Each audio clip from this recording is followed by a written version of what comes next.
أبي قتادة الأحفصي. أحفصي ذكرت يا أهلا بيك، يا أهلا وسهلا يا أبي قتادة الأحفصي. أنت حاط صورة الجولاني صح؟ إيه. هو أنت بعدك تفتخر بيه؟ بدي أسألك كم سؤال. لا بس دقيقة، أنت بعدك تفتخر بيه؟ طبعا. عم تنكحوا إسرائيل، ما عم يسوي شيء. وقت نكون عندنا القوة اللازمة نروح. فإلى أن يعني إلى أن تكون عندكم قوة لازم تخلون إسرائيل عم تنكح فيكم، صح؟ لازم ناخذ الأسباب. فمن الأسباب عم تعطوا اللي عندكم، صح؟ لأن ما شو في تعطي لي عندكم؟ ما أعرف، أنت يعني عم تعطوها لإسرائيل لأن ما فيكم قوة، صح؟ تدافعوا عن نفسكم. طيب بنهجم بدون ما ناخذ الأسباب؟ لازم ناخذ الأسباب، هذا ديننا بيأمرنا هيك. هو دينكم يخبل، فمن جمال دينكم إنه أنتم عم تعطوا اللي عندكم لحتى تكون عندكم قوة، صح؟ إحنا عندنا قوة بس ما يكافي إنه نهاجم إسرائيل. فتتركوها تعمل اللي تريدوا فيكم، صح؟ من دافع لما ندافع. فتتركوها تعملوا اللي تريده هي، صح؟ ما ندرك لا. الآن والله حرنا. أنت خجلان لأن ركبتكم إسرائيل ما بيها شيء. يا شيء طول، أنت ليش ما بتحترم العالم يعني؟ والله محترم. شنو؟ إسرائيل راكبتكم هاي الأيام، شنو؟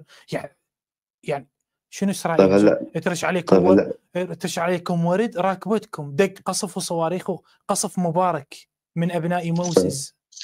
فشنو طيب يعني؟ هلا ليش إسرائيل ننكر؟ هجمت على العراق، احنا ليش تسوي لها شيء؟ احنا ليش ننكر الحقيقة؟ ليش ننكر الحقيقة؟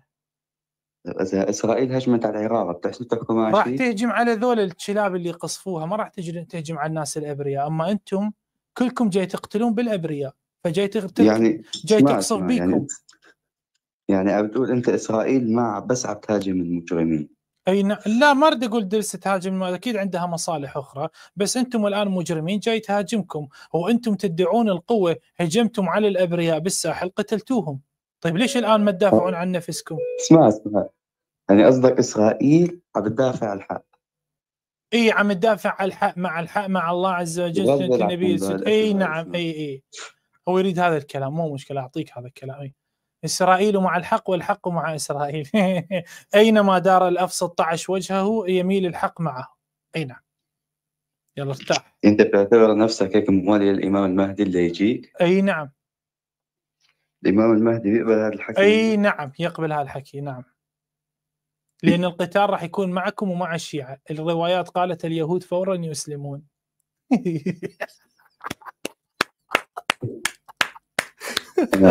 والله أركب ربكم. اي والله العظيم، اي والله ربكم رب الخلقكم.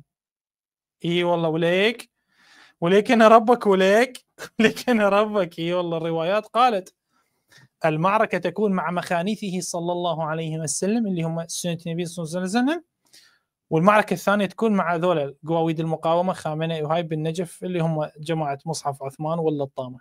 ان هذين اكبر معركتين، بعد ماكو. الغرب ماكو معركة. الغرب يشوفون جيسس يصلي خلف المهدي يتخبلون، يقولون وا جيسس يصلي خلف المهدي. الروايات تقول فيسجدون، يعني المسيح يقول لهم. طبعا يطلبون منا معاجز، فاليوم انا اتكلم عن هذا الشيء. المسيح من ينزل يتوجه الى الغرب بامر من الامام المهدي عليه السلام، فاول شيء يطلبونه يقولوا له اثبت لنا انه انت المسيح. يثبت لهم. روايات تقول يحيي موتى، روايات تقول ويشافي مرضى. فالغرب يدوخ بعد، خلص هو هذا المسيح. الغرب شوي هنا ما عندهم عناد بالروايات. تذكرون انا مره تكلمت على ان سنه الشام قذرين، المقطع انتشر. اي والله الحمد لله. المقطع انتشر بقوه واذاهم شقهم شق، الحمد لله، شكرا لله. مره تكلمت على قذاره سنه الشام، جدا قذرين بالروايات. هي هاي الروايه اللي انا استندت عليها. الامام عليه السلام حينما سئل عن كفار الروم قال ان كفار الشام السنه كفروا وعاندوا، وهم على قبح مضمون الروايه، كفروا وعاندوا. وان اهل الغرب كفروا ولم يعاندوا. الرواية تقول ما عاندوا، يعني بس يشوفون الحقيقة يؤمنون بها. بس واحد يذكر لهم محاضرات ونبي عظيم وكذا شيء يؤمنون به، ما عندهم عناد مثل عصا السلام جئناك بالذبح والقتل، ما عندهم. فالروايات قالت إنه الغرب من يشوفون المسيح بمعاجزه فورا يؤمنون به. الصدمة تصير وين؟ من يقول لهم أنا خادم عند المهدي. هنا تصير الصدمة. هم شلون المهم يدخلون به. طبعا في بعضهم يعاندون، هاي في رواية قالت جزء منهم بسيط. اليهود أيضا كذلك. اليهود النص بهذا النص، غالب اليهود يؤمنون بالمهدي إلا قليل جدا قليلين يقولون لا هذا مو المهدي. غالب اليهود يعني الآن هذا اليهود والمسيح ما عندهم معارك طاحنة، عندهم كم واحد شوية بس. المعركة الطاحنة وين؟ مع اللطامة. هذا النصاغات دخيلك يا علي. هاي هناك كربلاء، نجف. نجف معركة اللي هنا 16,000 فقيه من فقهاء الشيعة. هاي المعركة الأولى. 4,000 لطام وأبو مواكب وحسينيات وعنده قرآن، يقول القرآن كامل بكربلاء. هاي المعركة الثانية.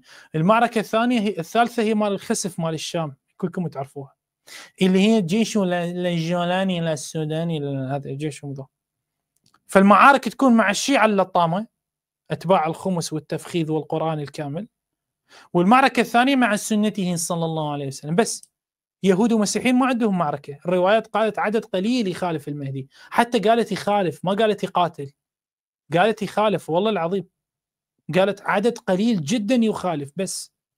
ذولاك لا ارجع يا ابن فاطمة يطلعون السيوف وقاذفات الروايات، وذولاك يطلعون أيضا أسلحة والسيوف يعني أسلحة السنة.